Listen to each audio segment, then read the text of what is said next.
Fala aí pessoal, tudo certo? Mais um vídeo aqui no canal no ar. Até resolvi esperar e eu posso até ter me ferrado mesmo assim esperando esse horário. Por quê, né? São 6 horas da tarde, né?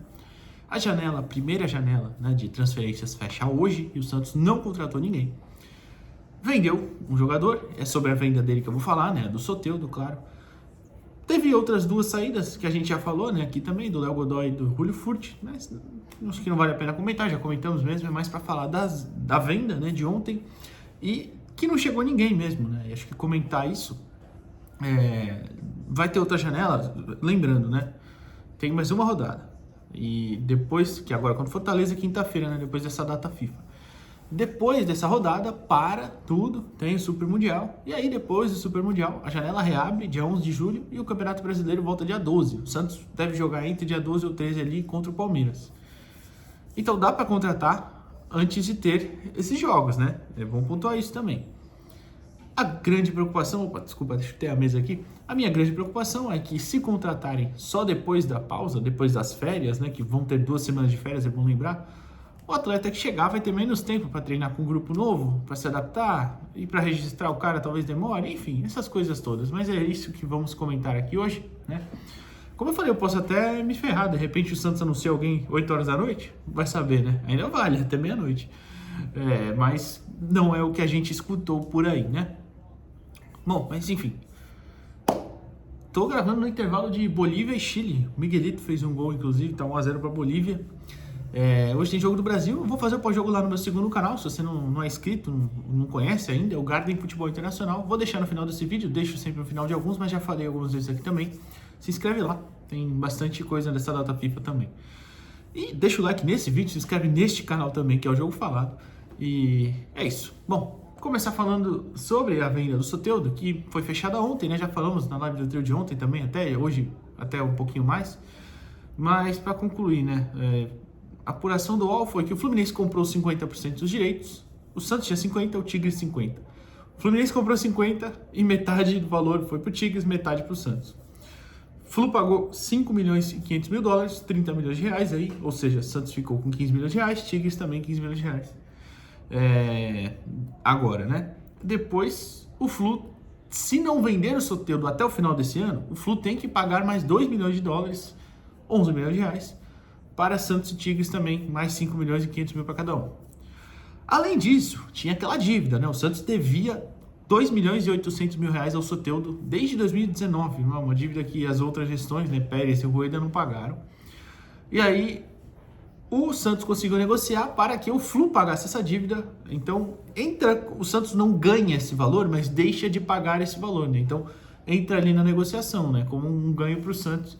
O Alexandre Matos, de acordo com a apuração do UOL, foi quem conseguiu fazer essa jogada aí, correta, inclusive, parabéns a ele, vamos falar sobre ele já já.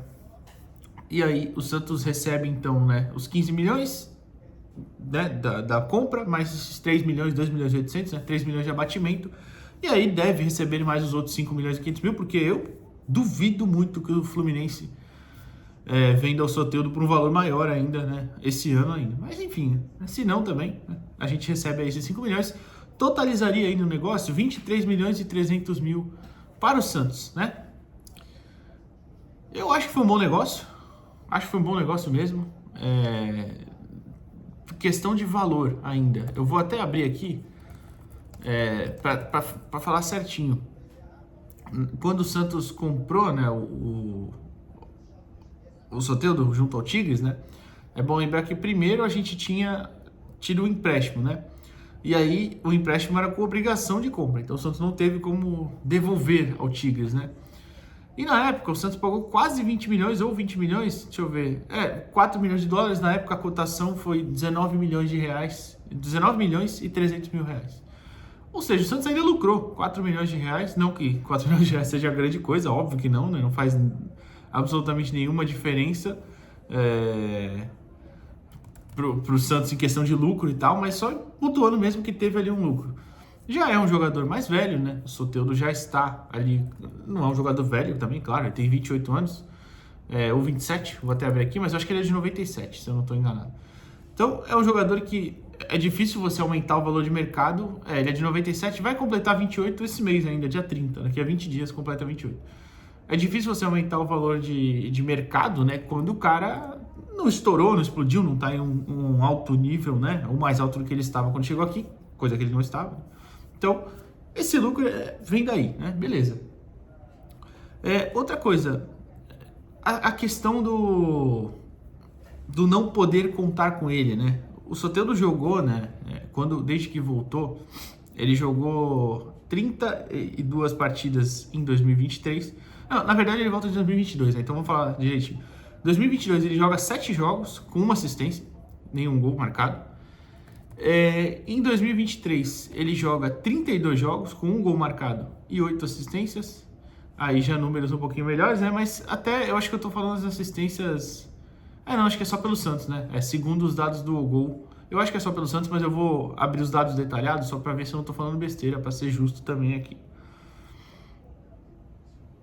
Não, é isso mesmo, números pelo Santos mesmo.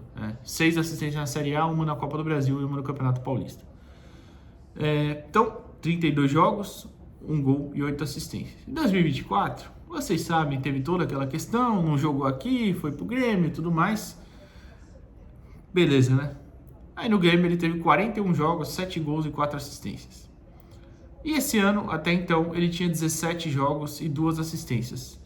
Se você contar o amistoso contra o Coritiba, eu acho justo contar, ele teria 18 jogos e 3 assistências, né? Então, beleza, aí não são números espetaculares nem nada, né? É só pontuando mesmo. Só que aí, nesse tempo aí que ele esteve com a gente, eu acho que é importante colocar a questão do quanto ele fica à disposição. Uma coisa que me incomodava muito no Soteldo, sempre me incomodou, tirando 2019, né, que realmente foi um ano que ele foi muito bem, era a quantidade de jogos que ele fica fora e às vezes lesão, confusãozinha que ele arruma. Eu não tô nem falando do afastamento em 2023, que bom lembrar, ele teve caso de indisciplina, tá? Ele foi afastado justamente, aqui eu acho que foi um afastamento imbecil porque ficou muito tempo, né? Deveria ter sido resolvido bem antes. E na época, até o pessoal culpa muito o Turra, e eu sou a última pessoa a defender o Turra aqui, que eu odeio o trabalho desse maluco aqui no Santos. Pra mim foi o pior técnico que eu vi no Santos. Mas o Falcão que quis manter o afastamento, tá? É bom lembrar, o Turra é demitido, o Falcão cai e aí o Soteldo volta. Então, esse aí, o Turra fez muita coisa errada, mas isso aí não foi a principal, porque ele deu a punição de alguns jogos e ele queria de volta. O Falcão que não deixou.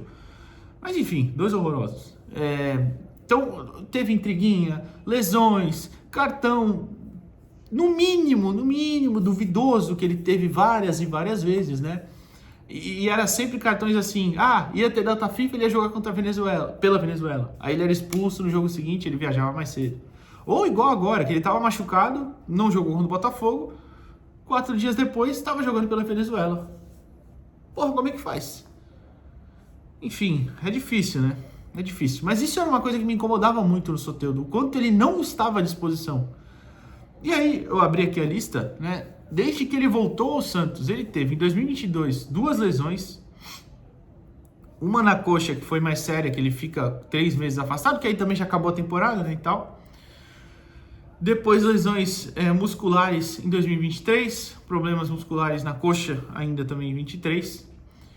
Em 24, pelo Grêmio, ele teve mais lesões musculares. Aqui no Santos, ele teve lesão esse ano na coxa e no adutor e no posterior. E agora estava no bíceps femoral, né? Olha quantas lesões só desde 2022. Eu nem vou puxar lá atrás porque já não faz tanta diferença também na primeira passagem e tal. Eu sei, e eu repito aqui várias vezes, né, que o nosso departamento médico e de recuperação, preparação física, nunca foi referência de nada, né? Pelo menos nos últimos anos. Talvez agora a preparação física melhore. Então, eu acho que é um pouco também de culpa da preparação, claro. Mas... quando é recorrente tantas vezes em um jogador, alguma coisa diz, né?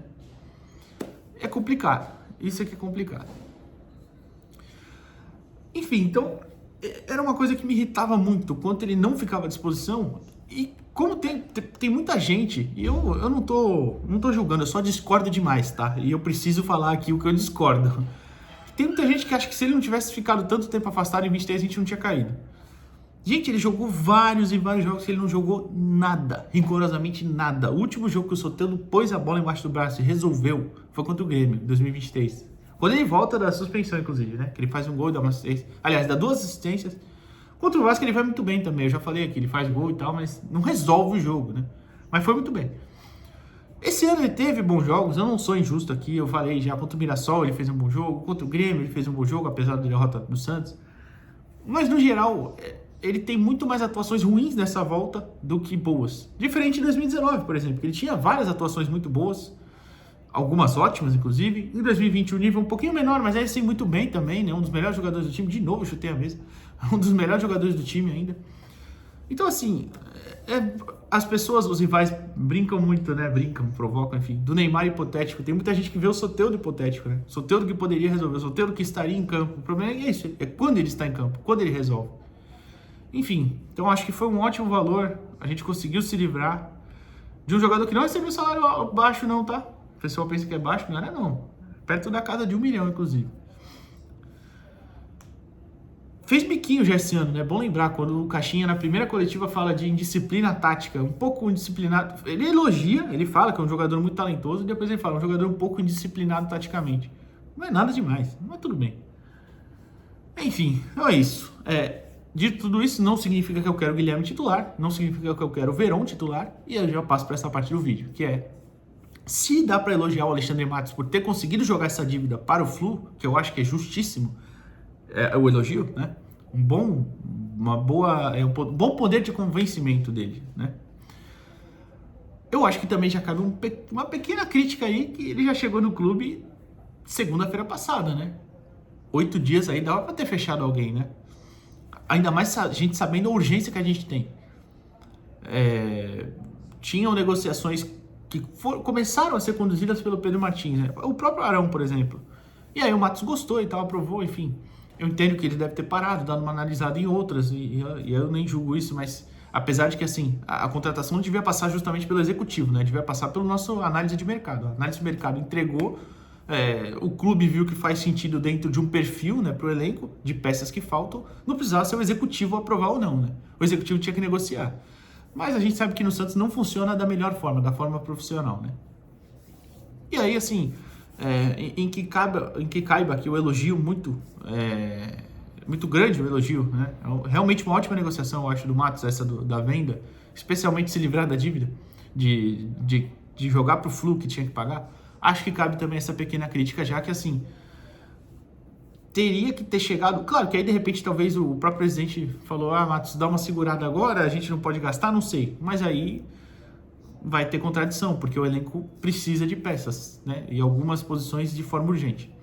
Então, assim, poderia ter fechado alguma coisa, né? Inclusive, o Arão, por exemplo, que eu citei aqui. Eu nem tô entrando no mérito se é bom ou não o Arão e tal, tá? Enfim, só citando mesmo. Já dava pra ter fechado também, né? Pô, tá livre. Enfim, então acho que cabe a essa reflexão. A gente termina essa janela sem contratar, e que eu acho muito perigoso, porque, como eu tô falando, eu vou seguir sendo bem chato insistindo nessa tecla que vai voltar a janela depois, né? Voltar das férias aí. E aí, se contratarem os caras para a próxima rodada, né? Para a próxima janela, aliás. Aí vai ter a primeira rodada do Palmeiras. O cara não vai jogar porque vai demorar a negociação, porque vai demorar o registro, vai demorar para se adaptar, entrar em forma, não sei. Aí tem o Palmeiras, aí tem o Flamengo. Aí, porra, é difícil, né? E tipo assim, aí hoje na live do trio perguntaram, né? Tipo, mas se contratarem já nesse período? Se for um jogador livre, ele vai chegar aqui, vai acertar, não vai assinar um contrato, mas não vai estar registrado, mas tudo bem, né? Agora, se for uma troca, eu ainda citei o exemplo, né, que o São Paulo quis o Pituca e o Santos ofereceu, né, pensou em oferecer o Ferrarese, pedir o Ferrarese e tal, a negociação não deu certo, enfim, o Lucas Mussetti soltou isso há um tempinho, mas a negociação não saiu. Vamos supor que acontecesse agora, né? Aí se o Ferrarese tá jogando aqui, estoura o joelho aqui. Quem vai arcar com isso? Arcar com os custos, arcar com o salário do cara, não vai ter o cara à disposição, vai ter que curar o jogador, né? Tratar, né, evidentemente. Tipo assim, pode ser acordado entre bocas, né? O contrato de gaveta entre os clubes? Pode, mas aí vai depender de boa vontade dos dois clubes. No futebol brasileiro, tem gente tendo boa vontade hoje? A gente quer ter essa boa vontade se o cara se machucar? Vale alguns questionamentos aí, tá? Pode acontecer, sim, de negociarem já e acertarem e o cara começar a vir treinar aqui, só que eu acho muito mais difícil, porque os clubes normalmente se preservam, né? Tem sempre aquele passinho atrás esperando o pior, o que eu até entendo. Então, se acontece uma negociação, o mais provável é, né, só ter o registro, a oficialização. O registro, com certeza, mas a oficialização até lá mais pra frente. Igual o caso do Zé Rafael, também foi citado na live do trio. Mas aí foi uma conversa entre os dois clubes, né? O DM do Santos conversou com o DM do Palmeiras. Gente, ano passado o tratamento foi conservador, esse ano vamos operar? Tá todo mundo de acordo? Vamos, beleza. Se recuperar, ele vai pro Santos, o Santos paga, tudo bem. E acabou dando certo, né? Enfim, eu acho que é um caso bem peculiar ali que teve uma conversa. Claro que, por exemplo, o Santos e o outro clube, se fizesse uma troca de jogadores, poderiam acertar isso já em contrato, né? Pode, claro. É que normalmente dirigentes não querem correr esse risco. Mas enfim. Acho que todos os vídeos que eu fiz esses dias de janela eu repeti essa chatice de olha, não contratamos ninguém, mas tem que ficar insistindo porque a gente precisa de peças. E tiveram boas notícias esses dias, é verdade, estrutura, tudo mais e tal, mas o Brasileirão tá aí, a gente tá lá embaixo, tem uma rodada importantíssima quinta-feira contra o concorrente direto. E se você perde, ou mesmo empata, né? O empate é até um resultado mais aceitável, mas se você empata, não sai da zona, você fica um mês na zona de parada, ou o mês da parada inteiro na zona, sabe? O psicológico vai indo para baixo, né? E a gente sabe que o Santos ainda não se estruturou nessa parte. É difícil, são fatores aí que influenciam muito em questão de confiança, de tomar de decisão, do rumo que o Santos vai tentar tomar, vai precisar tentar tomar, né, nessa parada. Então acho que também é focar bem. O Santos viajou hoje, né, lá para a capital cearense, né? Tem que focar muito nesse jogo, buscar esse resultado contra o Fortaleza, porque eu acho que vai ser importantíssimo para o restante da temporada. Mas enfim, falei demais, 17 minutos quase de vídeo aqui já. Deixa o like aqui nesse vídeo, se inscreve no canal. Se inscreve lá no meu segundo canal também, Garden Futebol Internacional, que vai ter vídeo hoje do pós-jogo da Seleção Brasileira. Vou voltar a ver Bolívia e Chile, que já até voltou o segundo tempo aqui, já tá com 10 minutos inclusive. Valeu, pessoal.